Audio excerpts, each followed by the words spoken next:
रहे, सजग रहे अभियान। इंदौर की सेंट्रल जेल में अलका सोनकर के आते ही कैदी भाइयों में सुधार दिखने लगा है।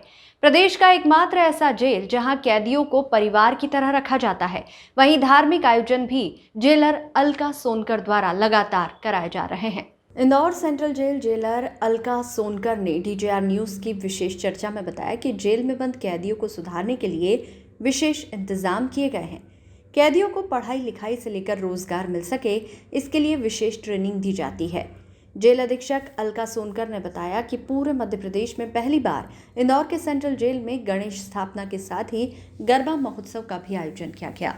ये पहला अवसर था जहां सभी कैदी भाइयों ने मिलकर भाईचारे के साथ जहां 10 दिवसीय गणेश स्थापना के दौरान पूजा अर्चना की, वहीं नवरात्रि महोत्सव के तहत महिला कैदी और पुरुष कैदियों द्वारा गरबों की रंगारंग प्रस्तुति भी दी गई।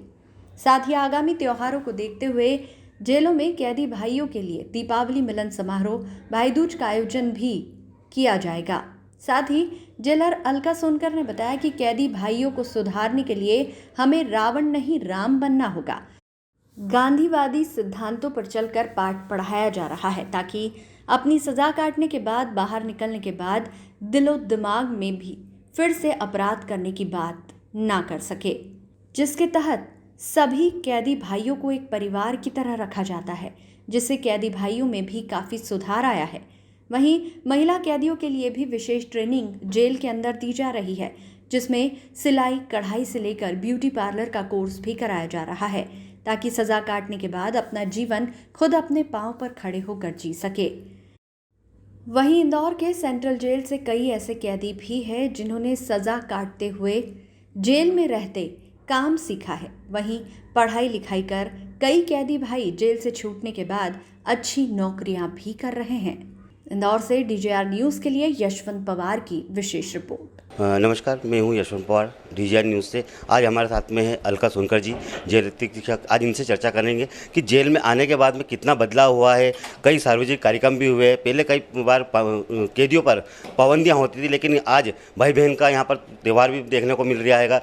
ईद मिलादुद्दीन का त्यौहार देखने को मिल रहा है। तो मैम से हम खुद ही बात करेंगे और हमारे दर्शकों को जानना चाहेंगे किस प्रकार का पूरा मैनेजमेंट होता है। बताइए कि यहाँ पर किस प्रकार का पूरा आपके आने के बाद काफ़ी बदलाव देखने को मिला है। गरबे भी इस बार काफ़ी उत्साह से हुएंगे और अन्य जो सार्वजनिक कार्यक्रम, जो धार्मिक कार्यक्रम होते हैं, वो भी काफ़ी अच्छे हुएंगे। मैंने ज्वाइन करने के बाद में बंदियों के बीच में उनसे बातचीत करने पे पाया कि पिछले 1.5 साल जो है वो कोरोना काल काफ़ी सबके लिए एक बड़ा दुखद वो था पल। तो उससे उबरने के लिए और बंदियों में पूरा संपूर्ण उनके मानसिकता में विकास करने के लिए एक अच्छा अवसर था। तो बंदियों के बीच में यहाँ पे कई बंदी ऐसे हैं जो कि 12-12, 15-15 सालों से जेल में हैं, वो बाहर नहीं जा पाए। तो उनका ये था, उन्होंने कभी भी अपने पितरों के तर्पण का नहीं किया, पूजा नहीं कर पाए हैं। तो एक पितृ तर्पण के कार्यक्रम से एक शुरुआत की थी और उसके बाद गणेश उत्सव का कार्यक्रम बंदियों के बीच में किया गया। इसके अतिरिक्त जो है हम लोगों ने नवरात्रि में जो है दुर्गा जी का स्थापना और गरबों का आयोजन किया, जो कि इंदौर जेल में पहली बार या मध्य प्रदेश के किसी भी जेल में पहली बार जेल में बंदी भाइयों और बहनों द्वारा जो है गरबा किया गया 9 दिनों तक, और जिससे हमारे बंदियों के बीच में बहुत ही अच्छा माहौल है, बहुत अच्छा अनुशासन है। और मुझे लगता है कि उनके हम चूँकि अब सुधारात्मक संस्था हो चुके हैं, तो जेल केवल सज़ा देने के लिए नहीं। और महात्मा गांधी ने जिस तरीके से कहा कि हमें अपराध से घृणा करना चाहिए, अपराधी से नहीं।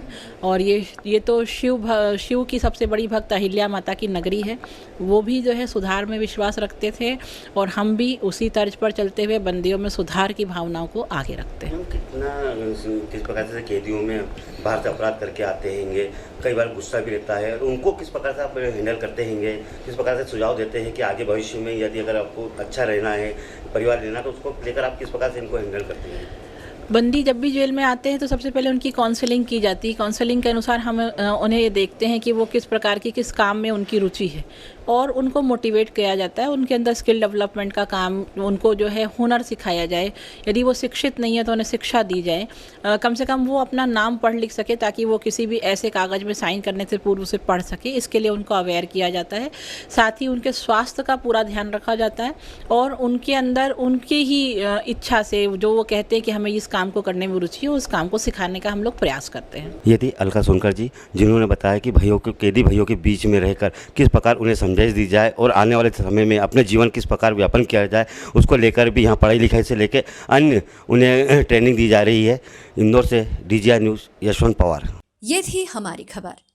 और आइए सतर्क रहे सजग रहे अभियान को जन गण मन तक प्रसारित और पल्लवित करने वाली हमारी संवाद और सहयोग की पत्रकारिता से जुड़िए। Detective group report news channel को लाइक, शेयर और सब्सक्राइब कीजिए।